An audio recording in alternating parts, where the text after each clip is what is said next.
It's time for another closer look at a key Kentucky Derby contender. And here's your host, Magic.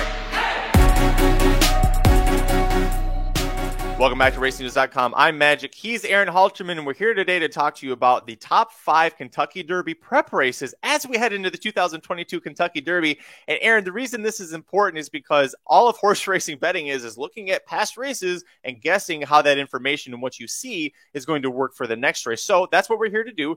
This is a very important thing to practice. What are the top 5 prep races for the Kentucky Derby? Yeah, so I stuck with the last ones, right? I didn't go back, to the other ones because these are the most relevant ones. I put the Wood Memorial as number 5. I think we learned a lot in the Wood Memorial. And so what I took away from that race, number 1, I think early voting a little bit better than I thought he was. He really held on. He almost got there, man. Just the last little bit he got beat in that race. So I thought he ran really well. I think he showed, really nice speed once again, obviously.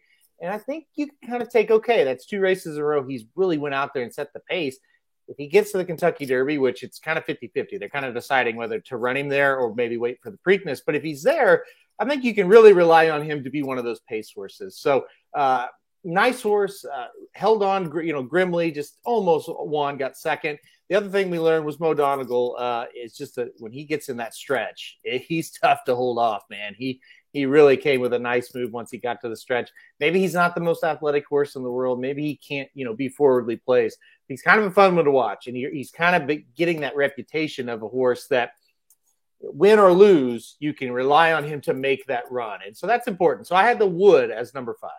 And also a great trait for a horse that you'd love to own. Always going to give you a hell of an effort in a big race like that. Where do you want to go number 4, Aaron? I went to Bluegrass number 4. I was personally there, and it was a lot of fun. If you've never been to Keeneland, you've never been to Keeneland on a big day, definitely go. A lot of fun.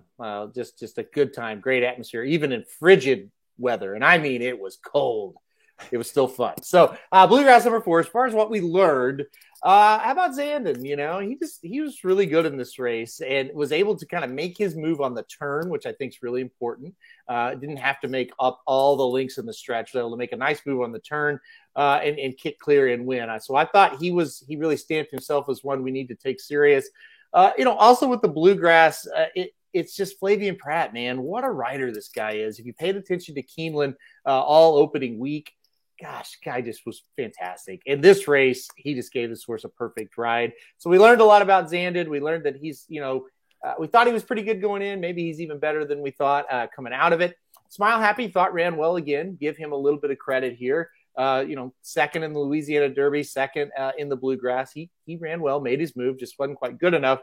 And we also take from this race, maybe it's not about the Kentucky Derby, but Emmanuel got a perfect trip. Probably should have won and didn't. That's the bad thing. Maybe he's a turf horse. They're going to try him in the Pennine Ridge next. So maybe look for him. That speed on the turf could be a little bit more deadly. So we kind of learned a lot about the top 3 in this one. Not only that, but Zandon and Mo Donegal also exiting the Remsen Stakes from last year, a race that we usually kind of laugh at and say, well, maybe they'll be good a year from now out of this spot. No, they've been good and they're continuing to stay good. So that's a great one to go back and watch as well. Where do you want to go number 3? I went to Florida Derby number 3. Very easily could have put it at number 2 or even 1. I don't know, the hype and the build-up around it just felt special this year. I was at Oaklawn watching the Arkansas Derby, which is not on this list, by the way. I was watching this in the simulcast room at Oaklawn, and it just had a big race feel to it, Magic. And the 3 horses that we really liked showed up and ran 1, 2, 3. He had an exciting move by Charge It, a horse that's got a world of potential, but just a little bit green. Maybe he can get things figured out. Simplification, just kind of a fun horse that showed up in all of those. And then Wyatt Barrio kicks clear and wins this thing. So we learned that the top 3 horses are really good in this one. And this was just fun. It was just a lot of build up and it kind of lived up to it. So I put the Florida Derby as number 3. Not only multiple graded stakes horses were in that race, but I think we'll continue to see multiple graded stakes winners as they move forward from the Florida Derby. Where do you want to go number 2? I put the Louisiana Derby number 2, and I am the first to admit the field outside of the winner was not the best. And I still say it was not the best. But what I look back at this race, and it really got me excited, is we all thought Epicenter is a gate to wire type, right? He just had to go to the lead, had to go gate to wire.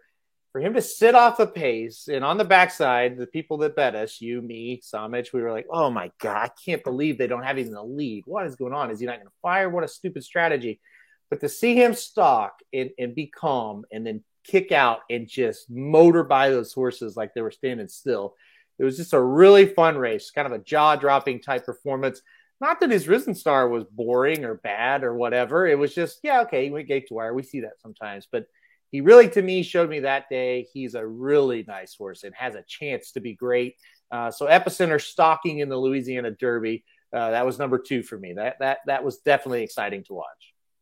Epicenter running for Winchell Thoroughbreds and trainer Steve Asmussen, who campaigned Gunrunner, one of the best horses in the last 10 years on dirt. And speaking of that, we have the connections of Gunrunner versus a son of Gunrunner who's going to be coming from race that you have here at number 1. Yeah, the San Antonio Derby has to be number 1 to me. What an exciting race. And this was a race, as they hit the top of the stretch and Forbidden Kingdom was dropping anchor, it kind of felt like, well, this is going to get boring because Messier is just going to romp. Taiba, the horse that won the race, most of the backside, it's like, I don't really know if he's going to run. He didn't really look like he had a lot going on for him. And then, man, it's funny that when they zoom in and Messier's making the move and Forbidden Kingdom's dropping, you just see Taiba's nose, right? And you're like, okay, he's running.